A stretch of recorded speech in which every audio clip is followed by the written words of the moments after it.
The house had been quiet for months. Not a peaceful quiet, but a heavy, stagnant silence that settled into the floorboards and clung to the corners of every room. Then, the rhythm began. A sharp, metallic tapping against the dark wood of the kitchen table. 1 beat, 2, 3. It was a methodical sound, echoing through the empty hallway like a countdown. The tapping stopped, then resumed with a sudden, jarring intensity. Thandiwe stepped into the kitchen. Her movements were slow, calculated, as if she were navigating through deep water. She did not look at the shadows stretching across the walls. She kept her eyes fixed on the center of the table where the tapping had originated. Chikondi sat motionless, his fingers still resting on the wood, his gaze locked onto the surface. The air in the room felt thick, charged. Thandiwe moved toward him, the floorboards groaning under her weight. She reached the table and stopped. She did not speak. She simply stood there, her presence forcing the silence to break. The house seemed to hold its breath, waiting for the shift. Thandiwe reached into her palm and set the small, white plastic stick onto the dark wood. It made a faint, hollow click against the table surface. She pulled her hand back and waited. Chikondi did not move. He stared at the object as if it were a foreign artifact dropped into his world. The 2 pink lines stood out against the white plastic, sharp and undeniable. He leaned forward, his eyes narrowing, tracing the edges of the test. The light from the window caught the smooth surface of the plastic, reflecting a tiny, dancing glare onto his knuckles. He stopped breathing. The rhythm of his heart seemed to slow, matching the heavy stillness of the room. He looked at the lines again, then up at Thandiwe, his face unreadable. The silence stretched, thin and brittle. Every second that passed felt like a physical weight pressing down on the table. He did not blink. He did not reach out to touch it. He simply watched the lines, letting the reality of the revelation settle into the space between them. The house remained perfectly still, but the air around the table had shifted, turning sharp and electric. He was looking at a future he had never allowed himself to imagine. Chikondi blinked. Once. The lines remained. He blinked again, a slow, deliberate movement that seemed to drag against the sudden surge of adrenaline. His pupils dilated, focusing intently on the plastic surface. The air in the kitchen felt thin, as if the room were struggling to contain the shift in pressure. He gripped the edge of the table, his knuckles turning white as he pressed down, testing the solidity of the wood beneath his palms. He was no longer looking at the lines. He was looking through them, his gaze drifting toward the window where the afternoon light hit the glass. His jaw tightened, the muscles along his neck corded and visible.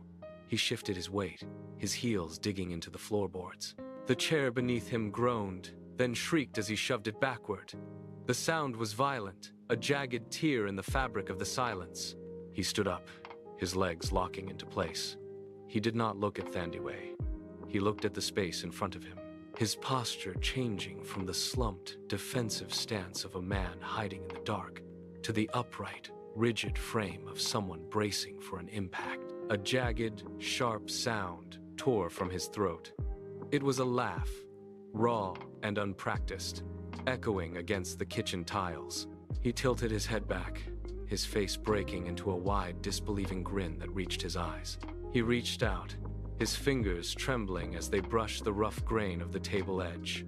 He leaned into the contact, anchoring himself. Thandiwe stepped closer, her voice barely a breath in the quiet room. "We are going to be parents." The words hung in the air, clear and final. Chikondi let out a long, shuddering exhale. He watched the shadows in the corners of the kitchen. They did not move, but they seemed to lose their density, fading into the background. The room felt as if the walls were pushing outward, expanding. He looked down at his hands, watching the tremors subside as he gripped the wood. He stood straight, his shoulders dropping from their defensive hunch. He was no longer a man defined by the dark. He brought his hands up, turning them over in the light.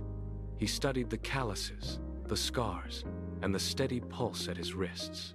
These were the hands that had once gripped steering wheels in the dead of night and locked doors against the world. Now, they looked different. He flexed his fingers, feeling the tension in his tendons. They were strong, capable of more than just survival. He pressed his palms together, feeling the heat radiate between them. A realization settled into his bones. These hands would soon hold a life that knew nothing of his past. He was no longer a man running from shadows. He was a wall, a floor, a roof. He was a foundation. He walked to the center of the kitchen, his stride measured and heavy. He planted his feet wide, testing the floorboards beneath him. He looked at his reflection in the dark glass of the oven door and saw the change. The frantic energy had vanished, replaced by a stillness that felt like iron. He took a deep breath, his chest expanding, his posture locked in a permanent, protective stance. He was ready for whatever came next. Years passed, and the house shed its heavy, guarded skin. The silence that once felt like a shroud now held a different quality, thin and expectant. Sunlight poured through the living room windows, no longer blocked by drawn curtains or closed blinds. It cut sharp, golden paths across the hardwood, illuminating thousands of dust motes that danced in the stagnant air. The furniture sat in new positions, worn smooth by daily use. A stack of books sat discarded on the sofa, their pages fanned open. The air tasted of floor wax and fresh laundry, a sharp departure from the stale, metallic scent of the past. Then, the stillness fractured. A high-pitched voice cut through the hallway, sharp and clear, vibrating against the walls. "Daddy!" The sound was immediate, demanding, and full of kinetic energy. It bounced off the ceiling and traveled into every corner of the room. The floorboards creaked under the weight of rapid, small footsteps approaching the living area. The air grew thick with the anticipation of the collision. Chikondi heard the rapid thud of feet hitting the wood. He dropped the book he had been holding, the pages fluttering as it hit the floor. He turned, legs spreading to find his balance, bracing his core for the inevitable impact. A small figure rounded the corner, arms wide, eyes locked onto his. The child sprinted, closing the distance in seconds, and collided with his chest with enough force to make him stumble back a half step. He caught the child instantly, hands locking under the small rib cage. He lifted them high, arms extending toward the ceiling, and began to spin.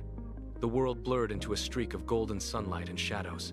The child let out a sharp, rhythmic giggle that filled the room, a sound devoid of any history or fear. Chikondi felt the weight of the child against his palms.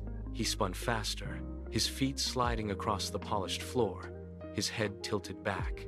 He was not looking for threats in the corners anymore. He stopped spinning, his breath coming in steady, deep rhythm, and held the child against his hip, looking out at the light. Chikondi held the child steady, his fingers resting against the small, warm back. He looked down, studying the curve of the child's jaw. It was a mirror, but one without the jagged edges of his own history. He saw the potential for a life that would never have to navigate the dark corners. He shifted his grip, feeling the steady, rapid pulse of the child against his own chest. His mind drifted back to the years of silence. He had once viewed those moments as dead ends, failures that defined his worth. Now, looking at the child, he saw them differently. They were the hard-won lessons that had built the ground he stood on today.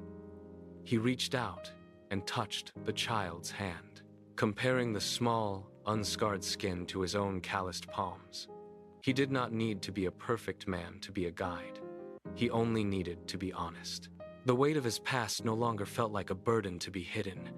It was the map he would use to ensure the child never lost the way. He stood in the center of the room, the sunlight warming his skin, and felt the clarity of his purpose. He was building a future from his history. Chikondi turned away from the window, the light trailing across his shoulders.